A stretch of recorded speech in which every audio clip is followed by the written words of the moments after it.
যখন আমরা একাধিক ভেরিয়েবল অথবা নাম্বারের মধ্যে কন্ডিশন ব্যবহার করতে চাই, তখন এই তিনটি লজিক্যাল অপারেটর খুব কাজে দেয়।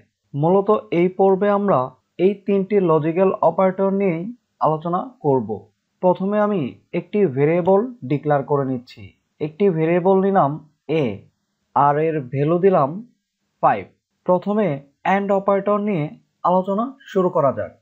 এখন প্রিন্ট ফাংশন নিয়ে এর মাঝে একটি কন্ডিশন দিব।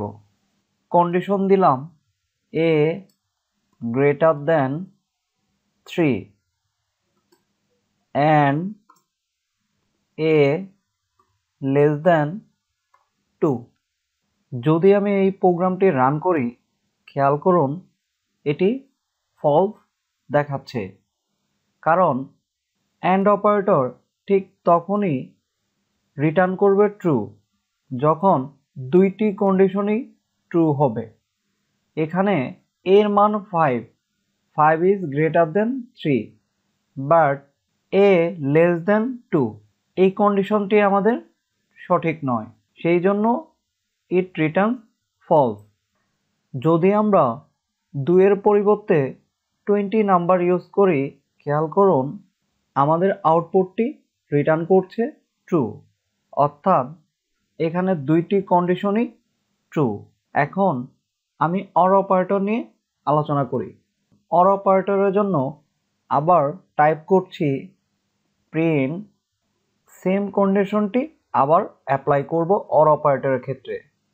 a greater than 3 or a less than 2।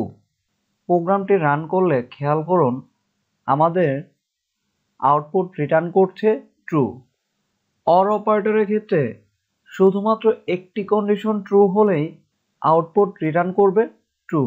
খেয়াল করুন a গ্রেটার দেন 3 এই কন্ডিশনটি ট্রু, কিন্তু a লেস দেন ট্রু এই কন্ডিশনটি সঠিক নয়, কারণ আমাদের এর ভেরিয়েবলের মান হচ্ছে 5, কিন্তু তবু আমাদের রিটার্ন করেছে আউটপুট ট্রু।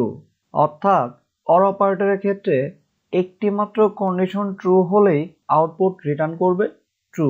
সেমভাবে আমরা নট অপারেটরের জন্য টাইপ করছি print not a greater than 3 and এখানে আপনি অর অপারেটর নিয়েও কাজ করতে পারবেন।